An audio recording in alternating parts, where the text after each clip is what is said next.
Hi, my name's Penny Walters and welcome to this RootsTech Connect DNA Basics session, collaborating with DNA matches when you're adopted. Just to say from the outset that the content of this video, as well as the thoughts, views and opinions expressed herein, belong solely to the creator, Penny Walters, and do not necessarily reflect the views of FamilySearch International or RootsTech. Here's a summary of the session. So this session is going to be discussing how adopted people can best analyse their DNA test results. We will look at how to approach DNA matches so that collaborating can be mutually beneficial. Some DNA matches may not know about you, so this session will cover approaching people with sensitivity and diplomacy. If close matches don't want to connect, we will also look at mixing DNA results with a paper trail to provide information for an ancestral tree. Just to point out, these are my thoughts, feelings and reflections about being adopted, so hopefully this session doesn't bring any pain to the surface for an adopted person, somebody whose baby was adopted, or someone who adopted a baby or a child. So let's have a look at the background context to adoption. Many people presume that an unmarried mother won't be able to care for her child properly. Many religions feel that it is sinful to have had sex before marriage, and therefore it becomes the girl's fault if she got herself pregnant.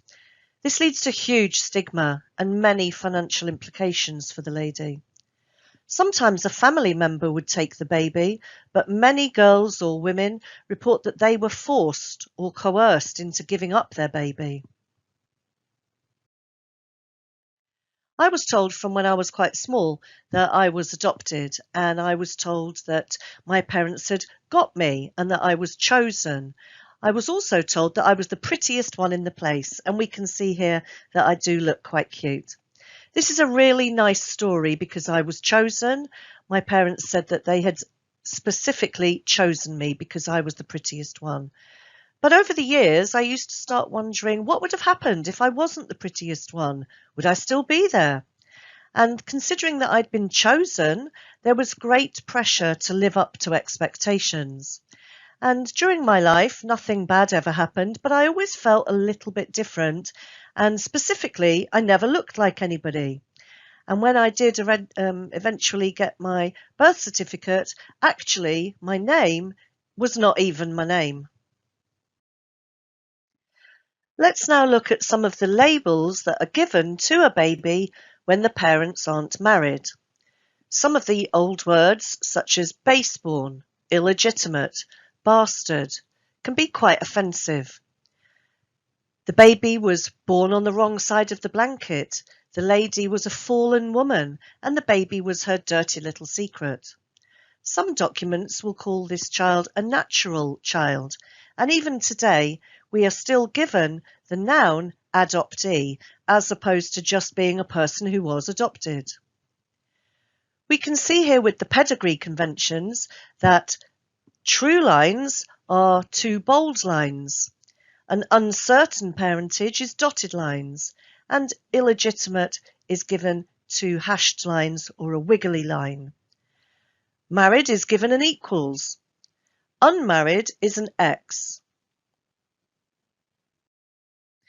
And the question that I'm always asked, and my eyeballs nearly roll out of my head, is, have you ever found your real family?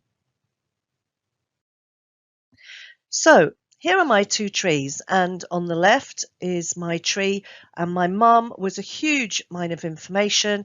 When she passed away, I had loads of photos, original births, marriage and death certificates, Bibles, all of this amazing mine of information, and also a tin with all my dad's war memorabilia in. And on the right-hand side, we can see my biological tree. And there at the bottom is Penny Walters, bearing in mind that wasn't even my original name, and question marks for parents, question marks for grandparents, question marks for great-grandparents. We can see the huge difference in these two trees. Over the years, I have gathered many births, marriage and death certificates, And we can see here on the left in the blue files my biological father's family tree, my biological mother's family tree, my lecture notes in the middle, and on the right in a pink file I've put my parents' family tree. So I still haven't actually put Penny's family tree on any of those files.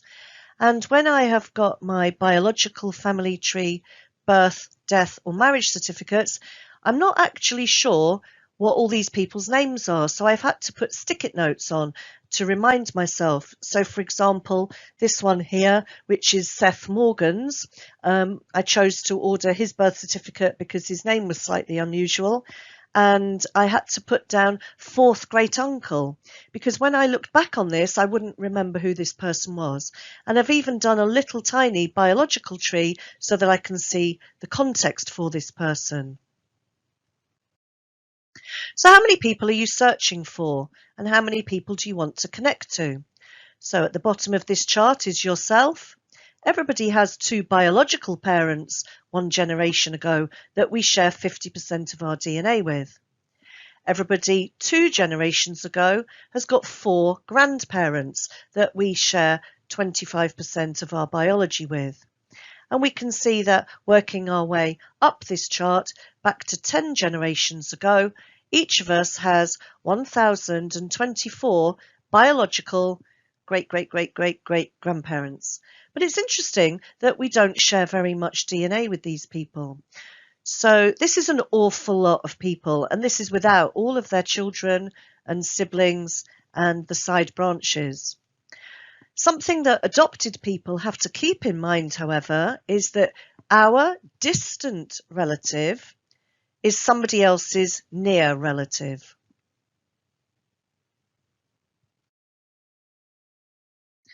Let's now look at the role of DNA testing for adopted people. Each company has its different advantages and disadvantages, and there are probably 5 main companies, and these are Ancestry, FT-DNA, Living DNA, MyHeritage and 23andMe. There's probably more companies, but these are the 5 main ones, and each of them has got its own advantages and disadvantages. An mtDNA test, here in the pink, traces the maternal line. Y-DNA is passed from father to son, and the inheritance pattern typically follows the surname. Autosomal DNA can tell you about both sides of the family, so I have found that a very useful test for myself. After you've done your DNA test, which takes a good 6 weeks to come back, you get an ethnicity estimate and a map. You match biologically with people. The people that you biologically match with are given named relationships as suggestions. You have then got the potential to collaborate with these people. The website gives you generated hints, and Ancestry in particular gives you the regions that you match other people with. However, whilst I was doing my DNA test, I did feel very guilty and started to wonder if I wasn't grateful. However, all of this is very useful information.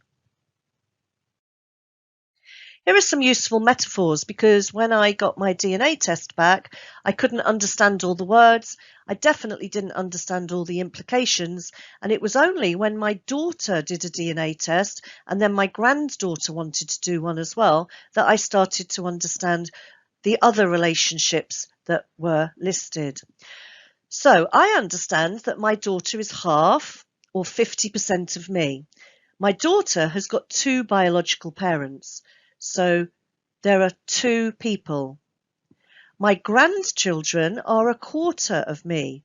So therefore they have theoretically inherited a quarter of me because they've got 4 biological grandparents.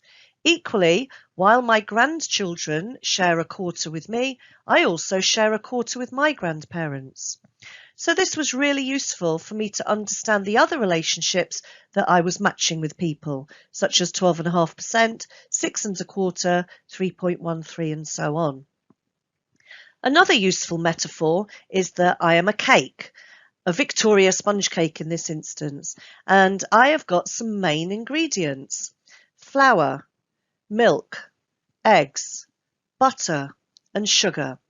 However, each one of these ingredients has got little particles, and if any of us have ever tragically dropped a bag of sugar, we can see all of those little dots.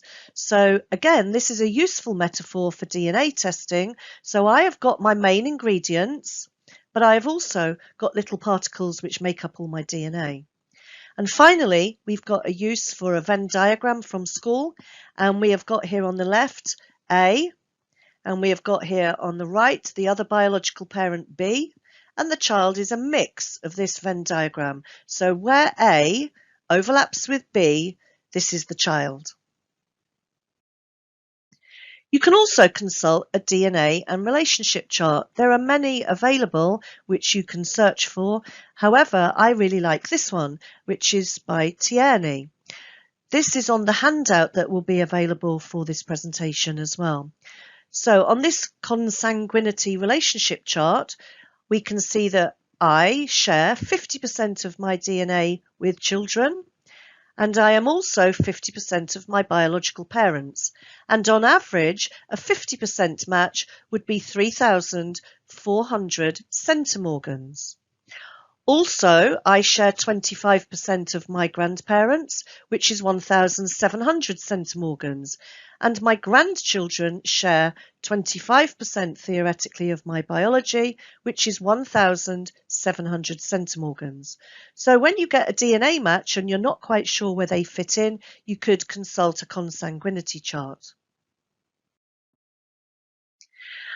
Because I'm English, I sit down with a cup of tea and a biscuit, and whenever I get a DNA match, I try to work out my predicted relationship with this person. So we can see on the left here that I have scribbled Penny and a biological match, and then I wiggle up and down their tree and try and insert them into my tree based on the predicted relationship.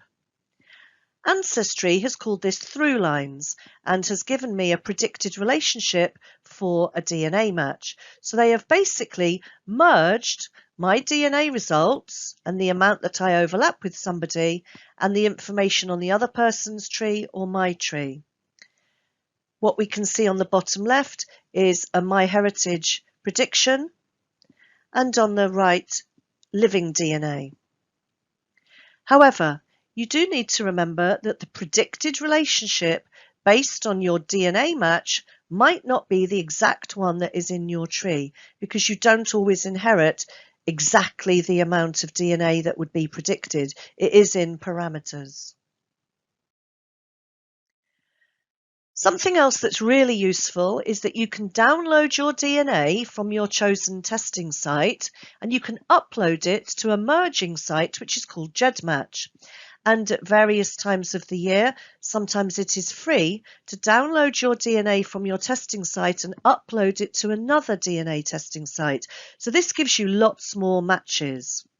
If you go into GEDmatch, then you will have some useful tools, and a few that I find really useful are the one-to-one matches and the generation or the most recent common ancestor columns.